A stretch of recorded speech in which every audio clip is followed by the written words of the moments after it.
All right, welcome back to The Real Story. I'm Matt Karen. I want to get to our second guest, Scott Dolch. He is the executive director of the Connecticut Restaurant Association. Scott, it's always great to chat with you. Thanks for joining us. Thanks so much, Matt. Always great to be here. All right, Scott, with the cooler fall weather and even the winter months fast approaching here just around the corner, inevitably here, restaurants are going to run into a problem. Are restaurants going to be able to survive even when outdoor dining becomes a thing of the past?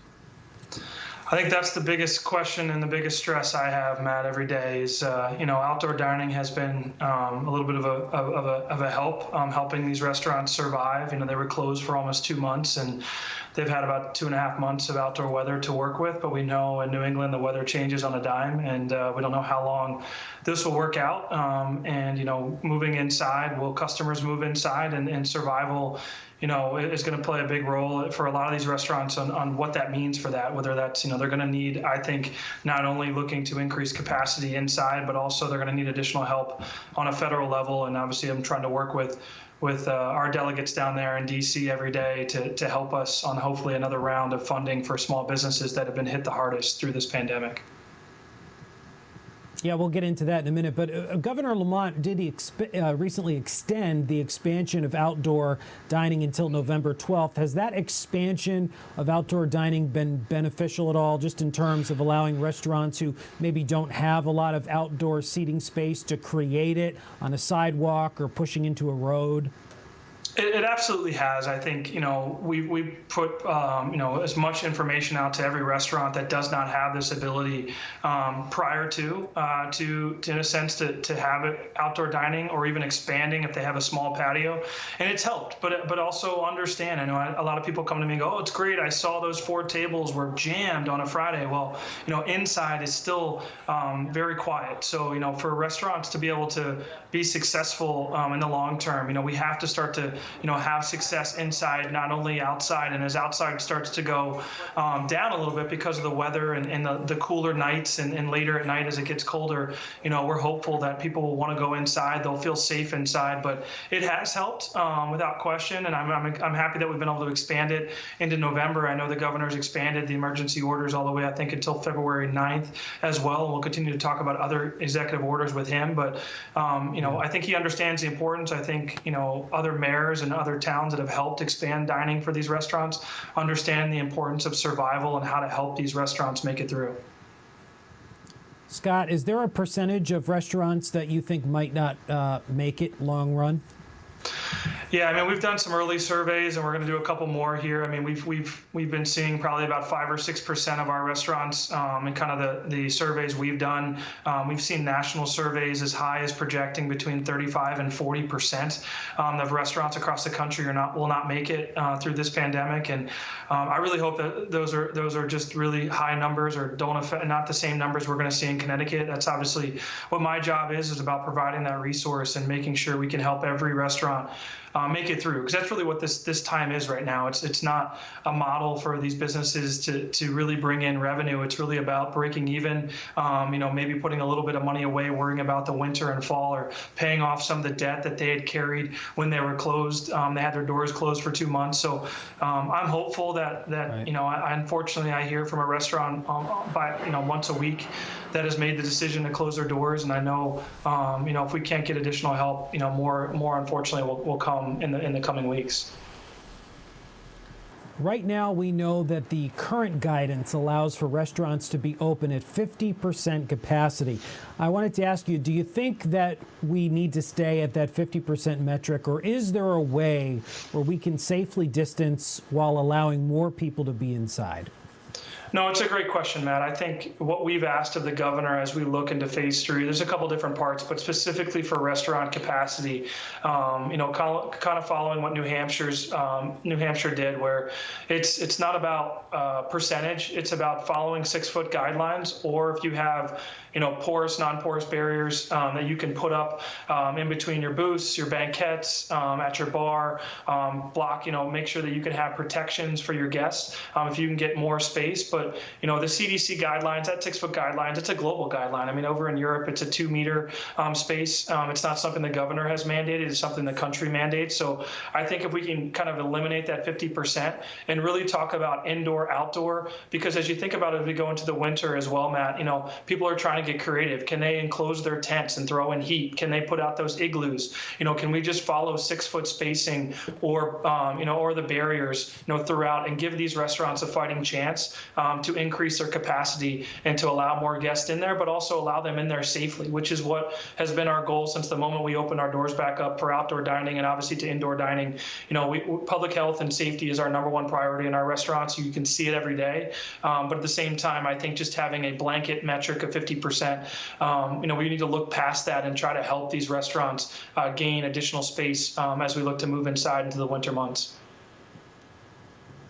All right, I want to switch gears. The reopening of bars was supposed to take part in phase 3, as you know. The governor took a pause on that, saying it's just too risky. I mean, do you agree? Is there a way that we can open the bars and do that in a safe way?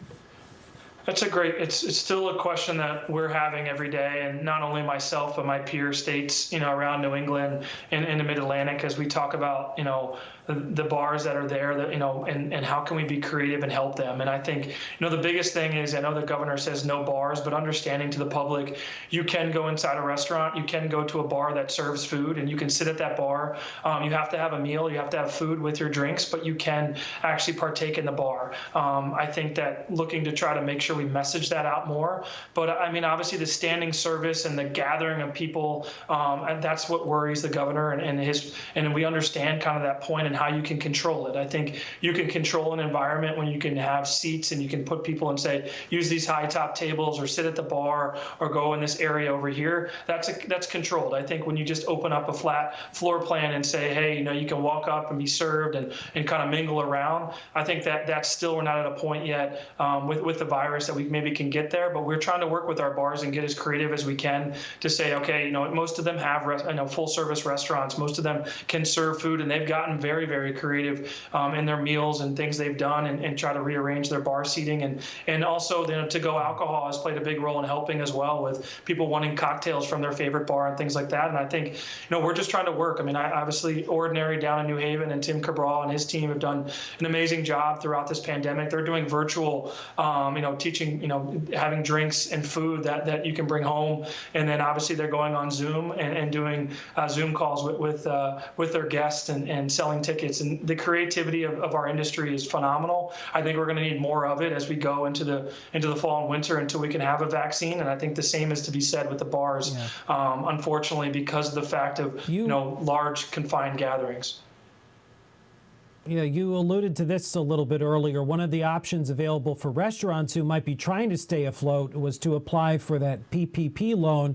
But it's my understanding that some businesses are going to be forced to pay more in taxes because of that. So do you think we need another round of this PPP funding, and does it need to be amended?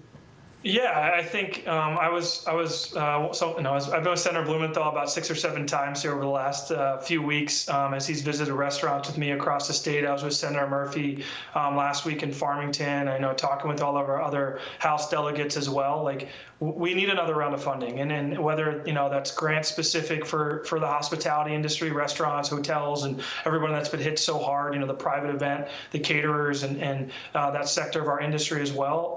But what does that look like? Is it a second round of PPP and helping on the payroll side? But you alluded to the tax concerns. Obviously, the first round of PPP, didn't have the tax breaks that thought were coming, and I think those changes need to be made in D.C. We're hopeful. Obviously, they're on recess. They're on recess right now. I think they're going back in the next week or so and getting back. And I'm hoping cooler heads will prevail down there in Washington to understand that that first round of funding was a 2.5 month, really loan or grant program or forgiveness opportunity. We've been in this pandemic now almost 6 months.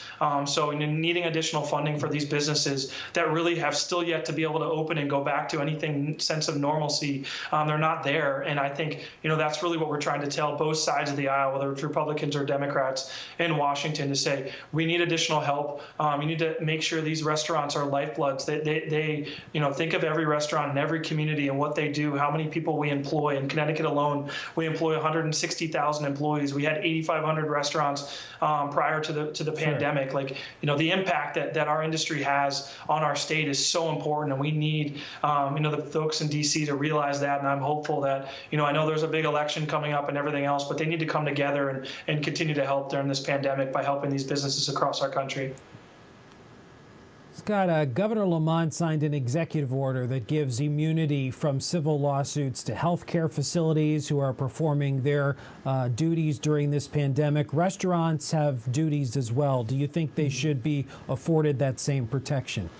I think it's a great point, Matt. I think it's something we've talked to the governor about, not just the restaurant industry, but all businesses. I think, I know the governor has alluded to, if you follow the guidelines, it should be your protection. I think, from a legal side or protection side, I think the businesses need more than that. I think we are going above and beyond. We're doing everything that's asked of us to protect not only the customers, but our own employees. Our employees are our family here in our business. And I think that, we want to make sure that there are protections for the business owner that's doing everything they can to survive and get their doors back open and keep people safe, but also needing those protections similar to the healthcare that you mentioned. I think is needed in the business community for having to follow these guidelines, which they're doing. But there should be protections on the back end if unfortunately something was to happen with someone getting sick with COVID.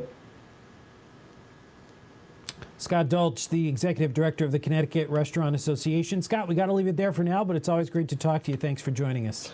It's always great to be here. Thanks so much, Matt. And thank you for joining us on this edition of The Real Story. We'll be back again next Sunday morning. Be sure to tune in to the Fox 61 News tonight, starting at 10. Have a great day.